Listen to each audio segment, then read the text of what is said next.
That was awesome. Another round of applause for this guy. That was awesome. Really cool. I had a couple quick key takeaways that I wanted to just address real quick. The Papa Millennial. Yes. Grandpa. Sorry, Grandpa. I just screwed that off. Smurf. I guess I had Papa Smurf in there. He's Grandpa Millennial. I love it.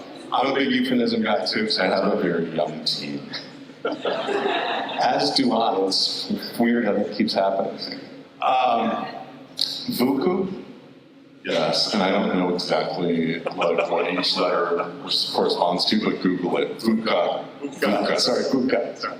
I screwed up some things already. Yeah, Google it. It's safe for work, I promise. I mean, if the CFO is saying it, come on. That was awesome, though. Thank you for that. And really inspiring, I think, certainly as we think about creating loyalty, creating stickiness with consumers. Hats off to you guys. That's tremendous work and great ROI, it looks like already, so awesome. I guess, we talked before this, prepared some things, but certainly hearing this live, thinking about, you started to talk about sort of next steps, 2.0 for flavor moving forward. Can you just expand on, like, what's your dream? Where does this go for you and PepsiCo?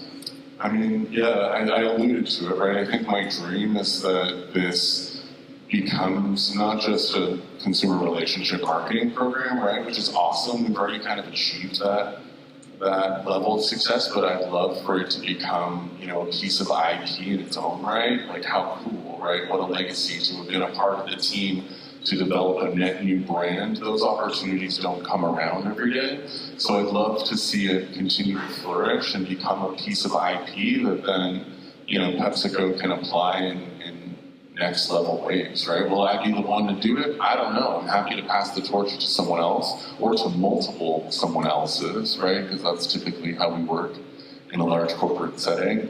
But I'm feeling very optimistic about the future. That's awesome. Yeah, the handoff and the scaling and all of that is important. You touched on it at the end there too, and we see it at Roku, just especially with older Gen Z, young millennial, the combination of social and mobile screens, along with the CTV, the streaming TV screen in the house. Would love to see a Roku logo up there next year, so we'll talk. But glad to see that you are branching over and trying to bring that type of content in. Can you talk to us a little bit about that experience, about how you're bringing other screens into what started out as just really a social push, but how does that now help you scale and amplify what you're doing? Yeah, I mean, I think to be totally honest, it kind of crossed our desk as a random opportunity to pilot and try something new, and it didn't really have a lot of risk attached to it. We were leveraging, some media that had already been in existence there, so not a lot of risk, and we wanted to take a swing. We were just curious, right, to see if, taking that more content-forward approach, and I think we've all, as consumers, seen those ads, especially on the streamers, right, that are literally their vertical video. In this case, we didn't go to that degree. We actually did, crop it for the TV screen in a proper kind of horizontal orientation. But I think, we're becoming more and more accustomed and acclimated to seeing lo-fi video on a TV screen, right? People are streaming hours on YouTube on their TV screens. So we had a hypothesis. We were like, hey, we don't see many other people doing this in terms of taking branded content that's more lo-fi and bringing it to a TV screen. Let's take a swing and see what happens. So that's honestly the unsophisticated beginnings. But where that's led us to is, some very positive results in terms of supporting this notion of shoppability, right? And media as a vehicle for commerce, which has been really interesting, and also expanded the reach and footprint of the program. So I view it almost as a next, frontier of progression, and, provides us with a lot more confidence, even in terms of the strength of what this IP might be able to deliver for us into the future at producing even bigger formats of programming, in partnership with other potential streamers or partners. Yes, that's exciting here. And certainly, at Roku, and a lot of obviously streaming television environments where we understand that there's a big picture opportunity around the content side of it. There's massive scale and reach, but at the same time, it's performant, right? It's really, everything we do is data enabled for the most part. So the fact that you're capturing a bunch now of first-party data, how do you then go utilize that to retarget the right ways or sequentially message, or then create that shoppable moment and create performance on the television screen is great to see. And so that's I guess that leads to kind of the other question around all of this data capture. How are you thinking about broad stroke using that in the future going forward? I mean, we're, per the presentation, right, we're already using it directly in the program in terms of informing a more personalized approach to email. You know, I think certainly we can, as we hopefully start to see more success on that front in terms of driving deeper and lasting engagement, apply that lever of personalization, right, more broadly where we're able to, where data privacy and systems and MarTech allow. So I think that's super interesting. I also think, you know, because Flavor itself is branded content, but it's a bit more clandestine, right? It's not so on the nose in terms of it being push-based advertising. I'm really excited to see how combining that branded content with a more push-based advertising message, right? What type of synergy might be able to be unlocked by taking a Flavor ad that features Ruffles, let's say, and then, you know, running a Ruffles ad, right, against that content. Is that too much of a good thing? Will people rebel on us, or will we see, you know, greater synergies unlocked and a higher rate of impact from that investment in advertising? I don't know, right? But I'd love to find out. Yeah, that's really interesting to think about. I'm also thinking about is it doesn't become, you know, a power of one SKU for you guys in store. I don't think that up, but does the brand become that big that it now encompasses more of a in-store opportunity as well? It's interesting to think about. You talked about disruption, right, and embracing disruption, and this is a great example. So I'm not exactly sure what the hell my question's about to be, because I think you already answered this, but I think PepsiCo in general has always been sort of at the forefront of like accepting disruption, accepting volatility, and pivoting. And so I guess it's a credit to your team and to what you just presented, but thinking about how do you keep doing that? And I love your start small and be ready to scale fast, but what's sort of on the roadmap for you guys as you think about where this all goes and how else do you think about pivoting? Yeah, I mean, that's a great question. I think, you know, PepsiCo is a very, hugely biased, but it is a very well-managed business.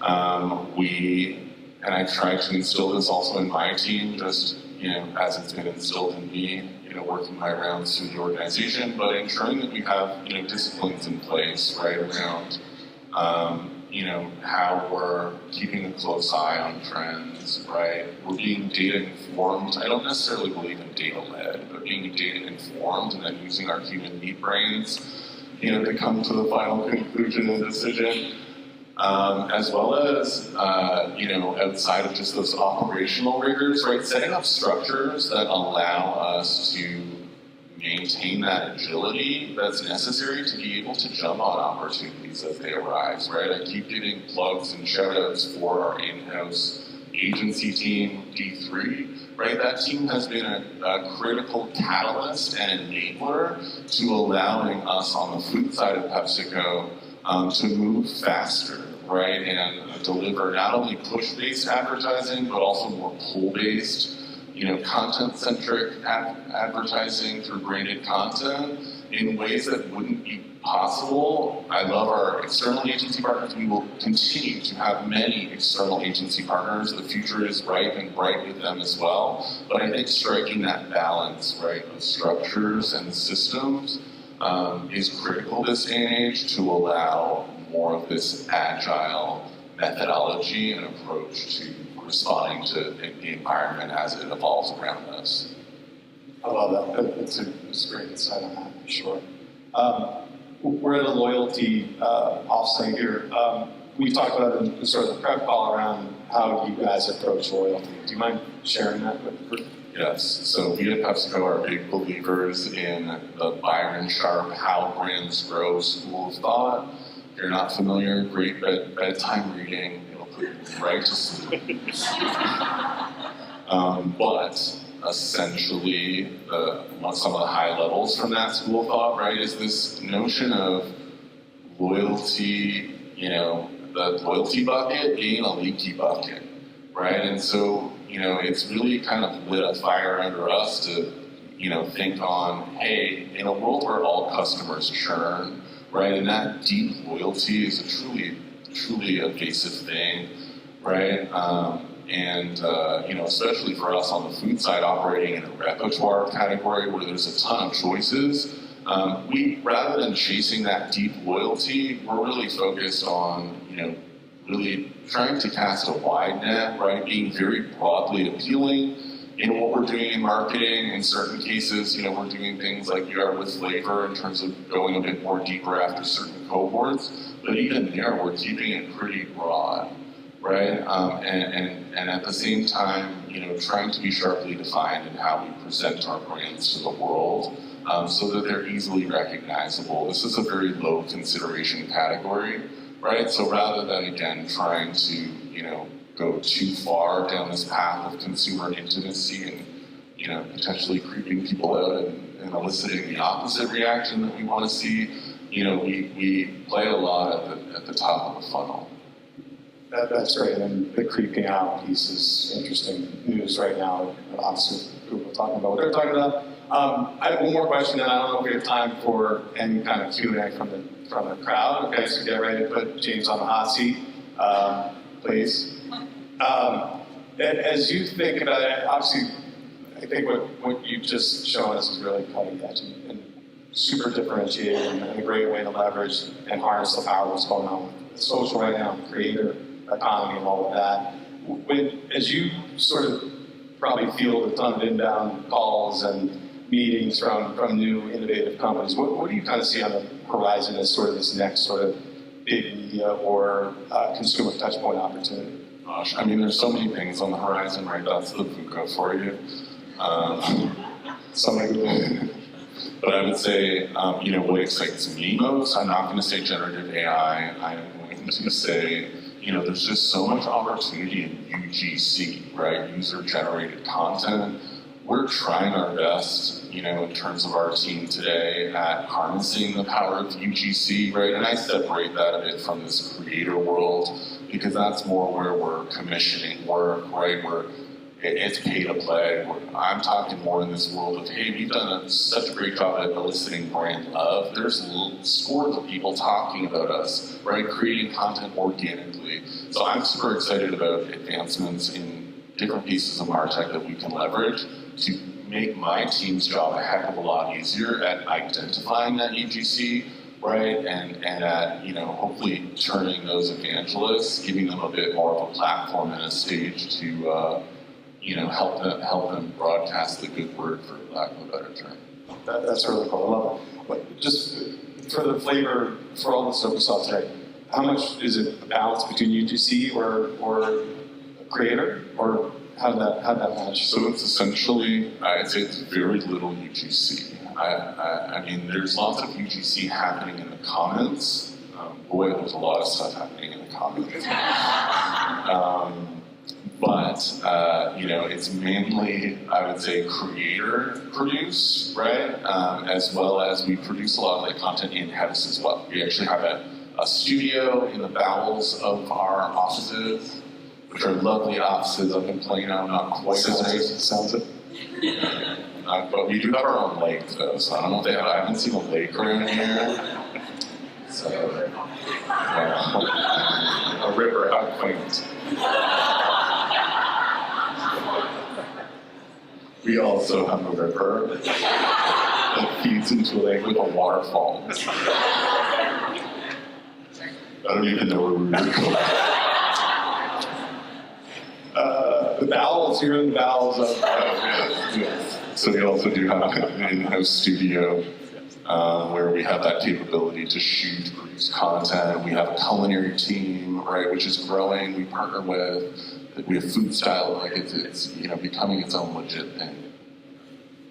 Well, thank you. And I don't know if there's any questions from. Oh, There we go. It's like a question suggestion. All right. Did you guys ever expand into brand partnerships, like integrating into the videos, another revenue stream? So like China plates, bring it into you. I mean, you're beating out massive food platforms. I mean, 100%. I'd definitely be open to that. I think that's a brilliant suggestion and potentially next frontier, so long as they're non-competitive, right? But definitely open to that. Let's talk if you represent plates.